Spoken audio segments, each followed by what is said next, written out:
Uma boa tarde a todos, saúde os irmãos com a paz do Senhor, que Deus te abençoe nesse dia friozinho e chuvoso, no qual nós iremos compartilhar e meditar na palavra do Senhor. E eu quero te convidar a fazer a leitura do texto que está lá no primeiro livro de Reis, no capítulo 19. Nós faremos a leitura dos 18 primeiros versículos. Diz assim a palavra do Senhor. Acabe fez saber a Jezabel tudo quanto Elias havia feito, e como matara todos os profetas à espada.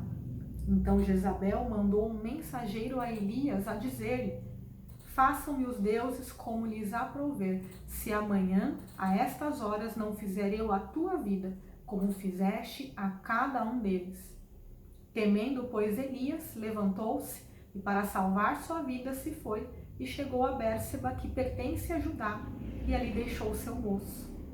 Ele mesmo, porém, se foi ao deserto, caminho de um dia, e veio e se assentou debaixo de um zimbro, e pediu para si a morte, e disse: basta, toma agora, ó Senhor, a minha alma, pois não sou melhor do que meus pais. Deitou-se e dormiu debaixo do zimbro, e eis que um anjo o tocou e lhe disse: levanta-te e come. Olhou ele e viu, junto à cabeceira, um pão cozido sobre pedras em brasa e uma botija de água. Comeu, bebeu e tornou a dormir. Voltou segunda vez o anjo do Senhor, tocou e lhe disse: levanta-te e come, porque o caminho te será sobremodo longo. Levantou-se, pois, comeu e bebeu, e com a força daquela comida caminhou 40 dias e 40 noites até Horebe, o monte de Deus. Ali entrou numa caverna, onde passou a noite, e eis que lhe veio a palavra do Senhor e lhe disse: que fazes aqui, Elias?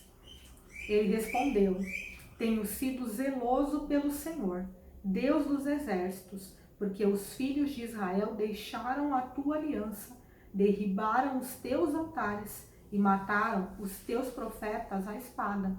E eu fiquei só, e procuram tirar-me a vida.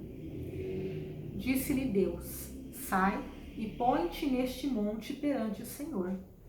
Eis que passava o Senhor, e um grande e forte vento fendia os montes e despedaçava as penhas diante do Senhor. Porém o Senhor não estava no vento. Depois do vento, um terremoto, mas o Senhor não estava no terremoto. Depois do terremoto, um fogo, mas o Senhor não estava no fogo. E depois do fogo, um cício tranquilo e suave. Ouvindo-o, Elias envolveu o rosto no seu manto e, saindo, pôs-se à entrada da caverna. Eis que lhe veio uma voz e lhe disse: que fazes aqui, Elias? Ele respondeu: tenho sido em extremo zeloso pelo Senhor, Deus dos exércitos, porque os filhos de Israel deixaram a tua aliança, derribaram os teus altares, mataram os teus profetas à espada. E eu fiquei só, e procuram tirar-me a vida. Disse-lhe o Senhor: vai, volta ao teu caminho, para o deserto de Damasco, e em chegando lá, unge a Azael rei sobre a Síria.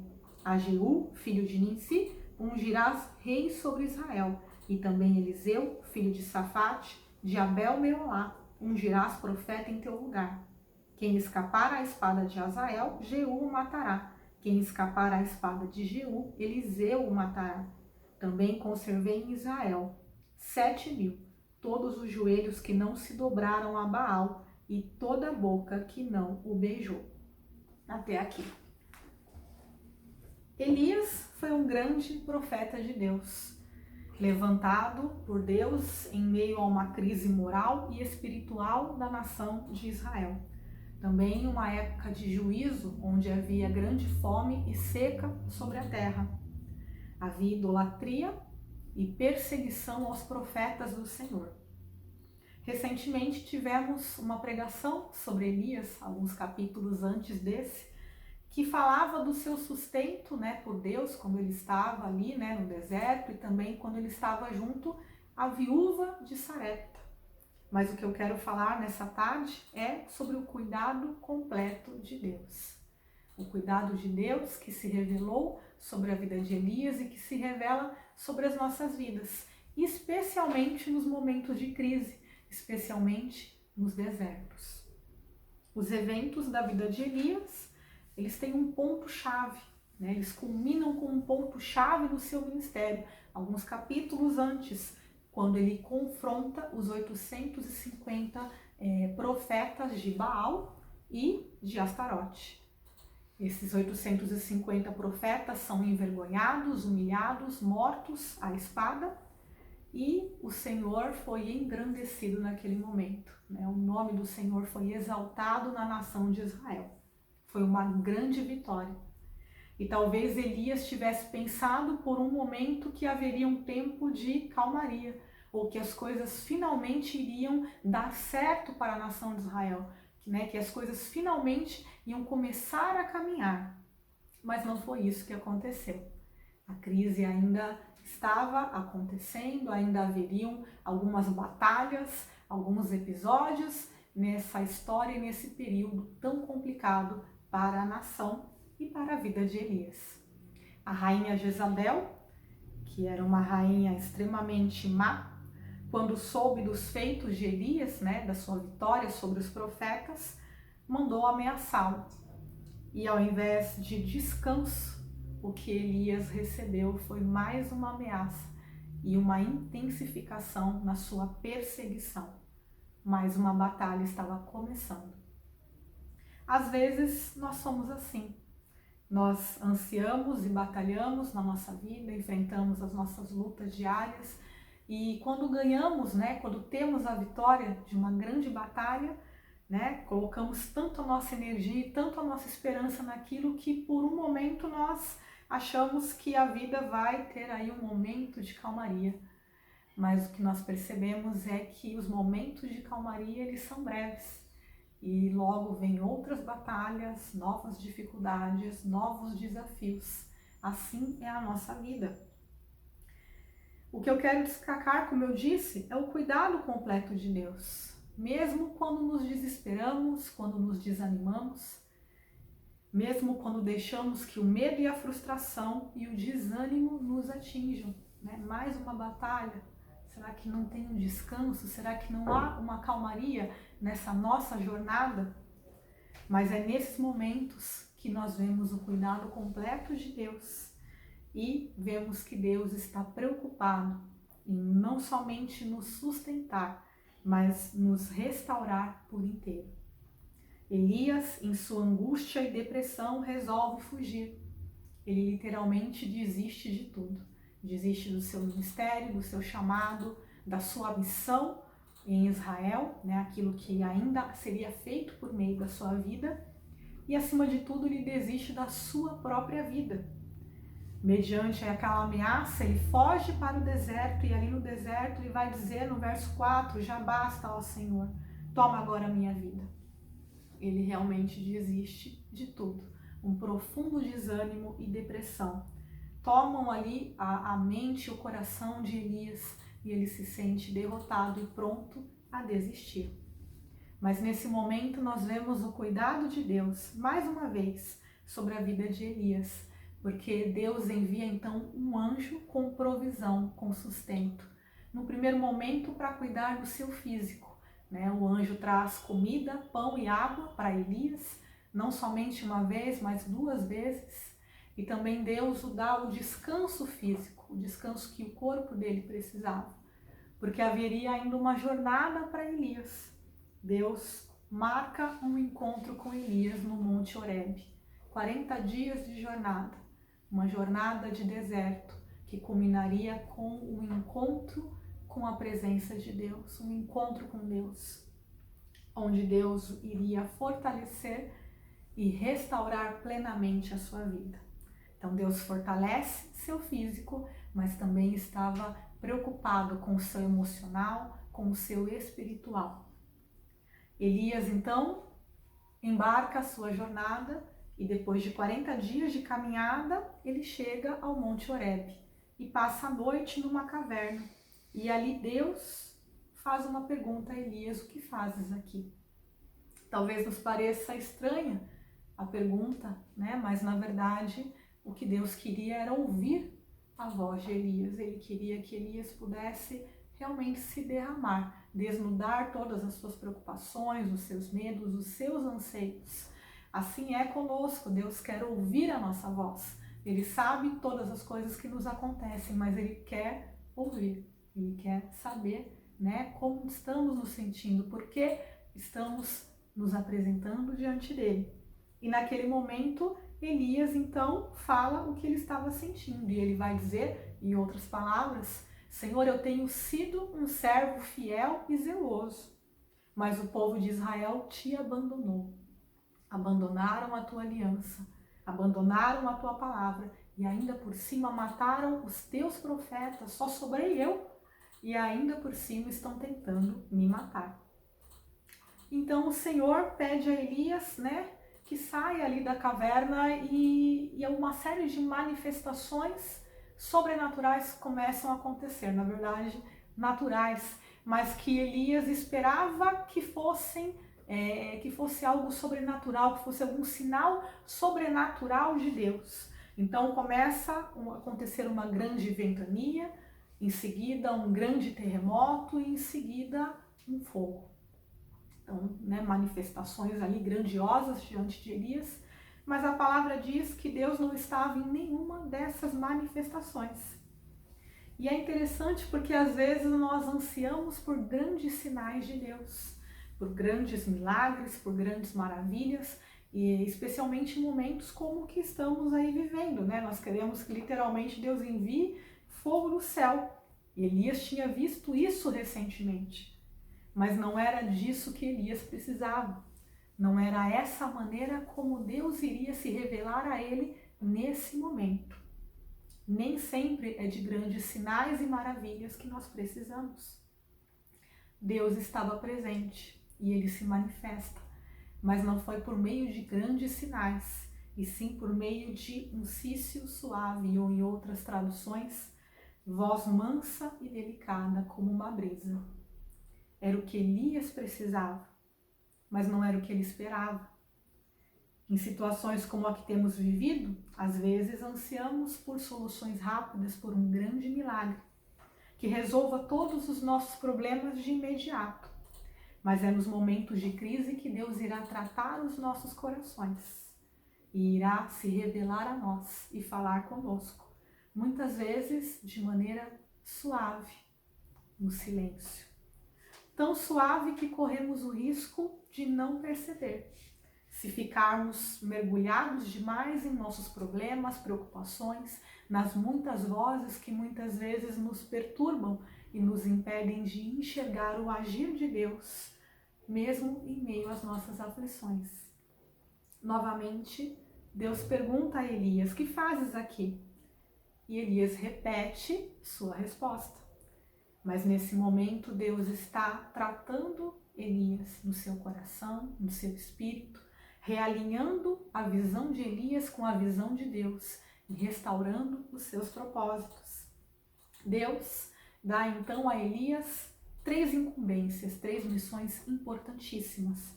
Ele ungiria, ou seja, nomearia o novo rei da Síria, Hazael, também o novo rei de Israel e, por fim, o seu sucessor, o profeta Eliseu, que daria continuidade à sua obra, ao seu trabalho, ao seu ministério. Todas essas pessoas seriam peças-chave na história de Israel. E Deus estava usando a vida de Elias para cumprir os seus propósitos. Não era hora de morrer, não era hora de desistir. Deus ainda tinha planos para a vida de Elias. Deus também lembra a Elias que há mais 7.000 em Israel que permanecem fiéis ao Senhor. É interessante que quando mergulhamos nos nossos problemas, fazemos com que eles se tornem o centro, nós nos tornamos o centro das coisas e deixamos de enxergar a nossa volta, que há outros que também servem a Deus, que há outros que também estão sofrendo. Elias não conseguia mais perceber isso, mas haviam outros homens e mulheres que serviam ao Senhor, que também estavam sofrendo aquela situação. Não era só Elias. É interessante isso, ele achava que ele era o único, né? E nós corremos esse risco também. mas a verdade é que há outros sofrendo e nós podemos olhar também para outros e ser bênção na vida de outros. Deus estava restaurando a visão de Elias, a sua percepção correta da realidade e a respeito de si mesmo. Vemos que Deus cuidou de forma completa de Elias, não somente as suas necessidades físicas, mas também emocionais e espirituais. Esse é o nosso Deus, que cuida de nós completamente. E creio que é isso que Ele está fazendo nesse momento, na minha e na sua vida, garantindo nosso sustento, todo cuidado, provisão, mesmo em meio à crise. Mas acima de tudo, Ele está nos convocando para um período de aprendizado, para um período de deserto, mas um deserto onde Ele nos sustenta, onde Ele nos fortalece e onde Ele quer nos encontrar com sua presença, restaurando a nossa visão, restaurando os nossos sonhos em Deus, aquilo que Ele tem para cada um de nós e nos sustentando de todas as formas. Devemos buscar a presença de Deus, como fez Elias, e colocarmos diante dele todas as nossas aflições e dificuldades nesse momento, sem expectativas de grandes sinais e maravilhas. Se Deus quiser, Ele fará. Mas, acima de tudo, conseguindo perceber e enxergar o agir de Deus, o seu cuidado diário e aquilo que Ele está nos dizendo em cada detalhe, em cada momento das nossas vidas. A sua voz suave, quase que um sussurro, muitas vezes em meio ao silêncio, como uma brisa, mas nos encorajando e nos dando novos propósitos. Se você está desanimado nesse momento, está sofrendo, como Elias, confie e creia que Deus irá te restaurar completamente. Esse é o desejo de Deus, porque Ele tem planos para a sua vida, porque você é parte da história que Ele está escrevendo. Se estiver sem forças, espere no Senhor, confie no Senhor, porque Ele vai te fortalecer, como Ele fez com Elias. Quero te convidar para orar nesse momento. Senhor, nós te agradecemos pela Tua palavra, pela Tua fidelidade, pela Tua bondade sobre as nossas vidas, pelo Teu cuidado, ainda que muitas vezes não sejamos capazes de enxergar isso, ainda que muitas vezes as tempestades da vida nos seguem ao Teu amor e ao Teu cuidado e só consigamos enxergar os nossos problemas e ficamos tão desanimados e tão aflitos, Senhor. Mas ainda assim, o Senhor é um Deus que não desiste de nenhum de nós. O Senhor é um Deus que cuida de nós em cada aspecto da nossa vida, que considera cada um deles importante e que tem cuidado de nós nesse momento. O Senhor é o Deus que nos tem chamado à sua presença para renovar as nossas forças, para restaurar a nossa visão. Cuida de nós, Senhor, continua abençoando cada um dos nossos irmãos, em especial aqueles que estão aflitos e desanimados nesse momento. O Senhor é a nossa força e a nossa esperança. Nós te agradecemos por tudo, porque sabemos que grandes coisas fará ainda em nosso meio e por meio das nossas vidas. E é em nome do Senhor Jesus que nós oramos. Amém. Glória a Deus por esse momento. Que Deus te abençoe, continue nos acompanhando. E eu quero deixar uma canção, um cântico que muito me tem abençoado esses dias e que possa te abençoar também e renovar a sua confiança no Senhor. Amém.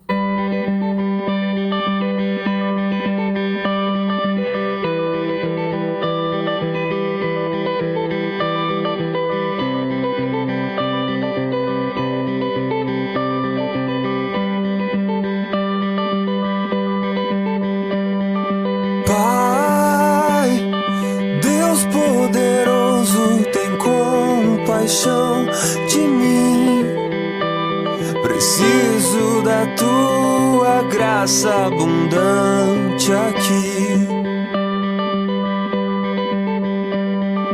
Quebra o meu coração e salva-me de mim.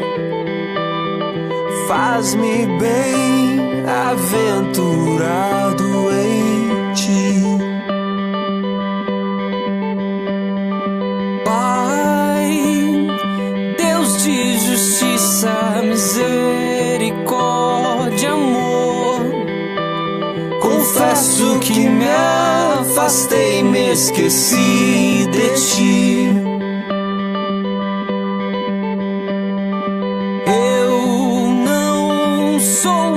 Que os outros me ensinem a ver quem sou. Faz-me doar ao invés de possuir. Esvazia o meu ego, enche-me de ti. Ajuda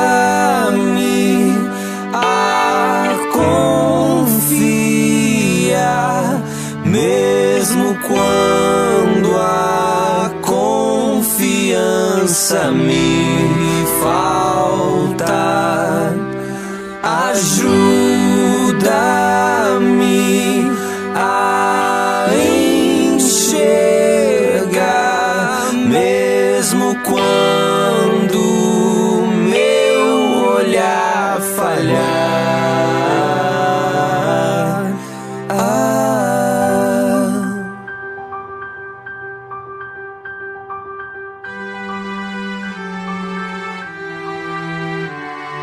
Pai, Deus poderoso, tem compaixão de mim. Preciso da tua graça abundante aqui. Quebra o meu coração e salva-me de mim. Faz-me bem aventurado em ti. Pai, Deus de justiça, misericórdia, amor, confesso que me afastei, me esqueci de ti.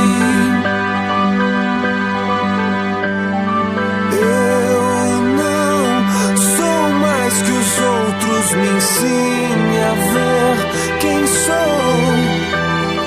Faz-me doar ao invés de possuir. Esvazia